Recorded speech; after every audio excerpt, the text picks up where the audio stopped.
Hwan when ने उस दिन ली हुआन से जो बात की थी वो याद करता है। ली हुआन ने पूछा था कि तुम युयांग को इतना ज़्यादा कैसे समझते हो।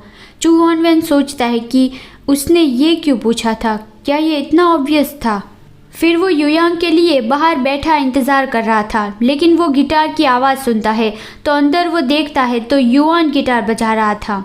चू हुआन वेन बस चुपचाप उसे देखता रहता है, लेकिन जैसे ही युआन की नज़र उस पर पड़ी वो बहुत ज़्यादा चौंक गया और जहाँ बैठा था वहाँ से नीचे गिर गया और हकलाता हुआ कहने लगा कि मैं तो बस इसे थोड़ा सा ही बजा रहा था। चू हुआन वेन कहता है कि इट्स ओके, मेरे साथ कोई नहीं है। और वो पूछता है कि तुम यहाँ हमारी यूनिवर्सिटी में क्या कर रहे हो। तो युआन बताता है कि मेरे टीचर इस यूनिवर्सिटी में आते हैं तो मैं उससे यहाँ सीखने आता हूँ। आज वो नहीं आए तो मैं यहाँ आके ये बजा रहा था। चू हुआन वेन उसकी तारीफ करता है कि अभी जो तुम गाना बजा रहे थे वो बहुत अच्छा था। तो युआन बताता है कि ये गाना मैं न्यू ईयर पार्टी में बजाने की सोच रहा था, लेकिन मैंने कभी दूसरे लोगों के सामने नहीं बजाया, शायद मैं ये कर पाऊँगा या नहीं। युआन का ये पहली बार था कि वो लोगों के सामने गाना गाएगा और गिटार बजाएगा। उसे इस बात का बहुत डर है, लेकिन वो दूसरों को भी गाना गा के सुनाना चाहता था, इसलिए वो बहुत प्रैक्टिस कर रहा था ताकि वो फेल ना हो जाए, क्योंकि वो अपनी बेइज्जती नहीं करवाना चाहता था। उसने ये सब चू हुआन वेन को बता दिया तो उसे ये रियलाइज़ हुआ कि मैंने ये सब कुछ क्यों उसे बता दिया। लेकिन चू हुआन वेन उसे कहता है कि लोगों के सामने परफॉर्म करने से पहले तुम मेरे सामने प्रैक्टिस करना तो तुम्हें इसकी आदत हो जाएगी। लेकिन तभी युयांग आता है तो युआन अपना गिटार छुपाने लगता है, लेकिन युयांग कहता है कि छुपाने की ज़रूरत नहीं, मैंने वो देख लिया है, तुम दोनों यहाँ क्या कर रहे हो। युआन कहता है कि मैंने कितना छुपाने की कोशिश की लेकिन 2 लोगों को पता चल गया। युयांग कहता है कि तुम मुझे क्यों मिलना चाहते थे। चू हुआन वेन सोचता है कि तुम ऐसा क्यों प्रिटेंड कर रहे हो कि कुछ भी नहीं हुआ। तो वो कहता है कि मुझे थोड़ी चिंता थी, लेकिन अब जबकि तुम ठीक हो तो कोई बात नहीं।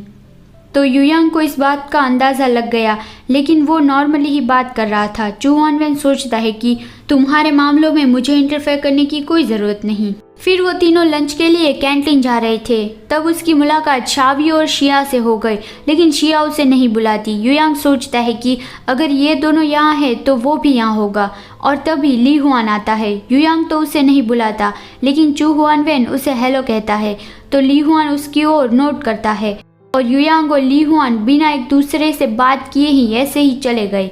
युआन चू हुआन वेन से ली हुआन के बारे में पूछ रहा था कि वो कौन था।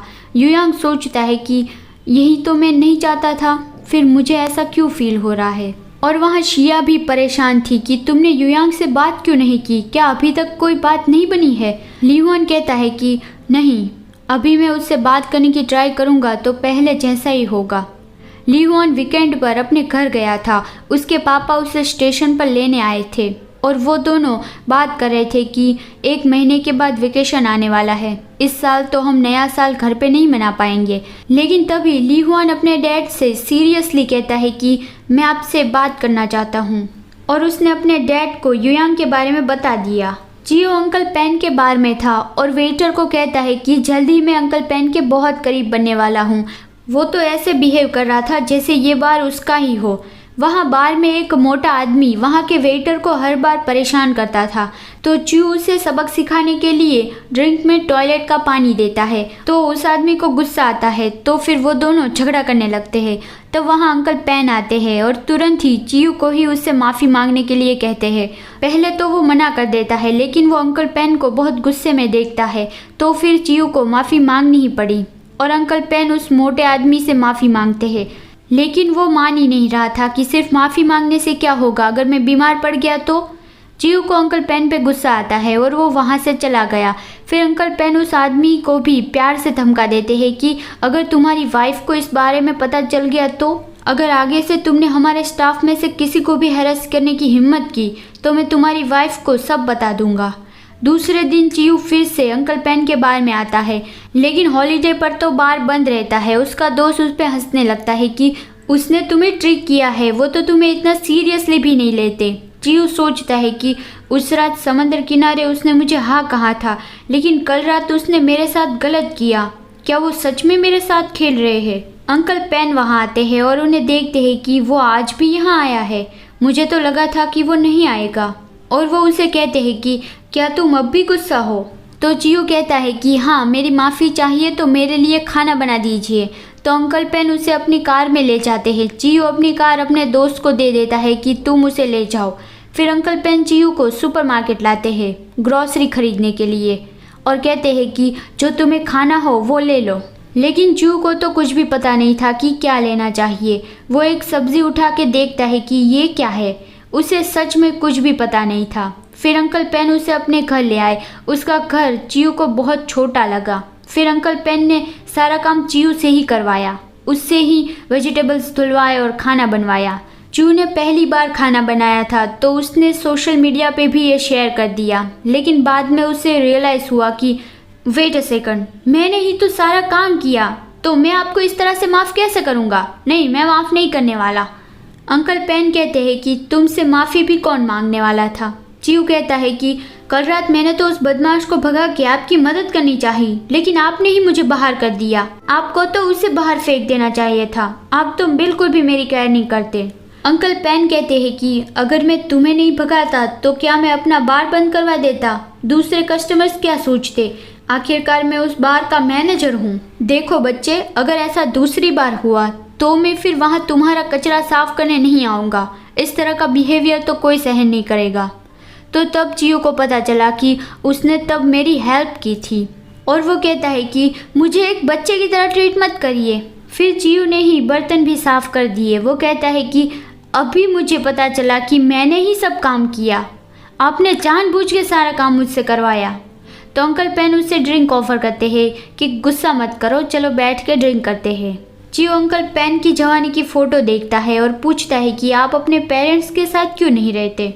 तो अंकल पेन कहते हैं कि वो गुजर गए हैं। चियो कहता है कि मेरे पेरेंट्स तो ज़िंदा है लेकिन वो नहीं है, ऐसा ही लगता है। वो लोग मेरी परवाह नहीं करते कि मैं क्या करता हूँ। सच बताओ तो आज मुझे अच्छा लगा। खाना बनाना भी इतना मज़ेदार होता है, वो मुझे आज पता चला। और वो अंकल पेन से माफ़ी मांगता है। फिर उसे रियलाइज़ होता है कि वेट अ मोमेंट, मैं तो इस अंकल के घर में हूँ, इसका मतलब। तो वो अंकल पेन के लेग ओपन करके उसे कहता है कि चलिए वो करते हैं। लेकिन अंकल पेन ही उसे पुश करके उसके ऊपर आ गए और उससे थोड़ा टीज करते हैं। चियो को लगा था कि वो टॉप है, लेकिन अंकल पेन टॉप वाला रोल प्ले करने वाले थे तो चियो थोड़ा नर्वस हो गया। अंकल पेन सोचते हैं कि कितने सालों बाद मैं इतना प्योर और इनोसेंट लुक देख रहा हूँ। फिर वो जाने लगते हैं कि मैं सोने जा रहा हूँ। चियो कहता है कि अभी तो सिर्फ 10 ही बजे है। लेकिन अंकल पेन चले गए ये कह के कि मैं तुम्हें छोड़ने नहीं आऊँगा, खुद ही चले जाना। लेकिन चियो को अपने दोस्त का मैसेज आता है कि मैंने तुम्हारी कार तुम्हारे घर पहुँचा दी है, वहाँ कोई नहीं है। तो चियो अब बोर हो रहा था, लेकिन वो अंकल पेन के बारे में सोचता है कि वो तो अभी बहुत चार्मिंग लग रहे थे और आज तक किसी ने मुझे समझदारी वाली बात नहीं की। और अजीब बात है कि ये मुझे वो अच्छी लगी।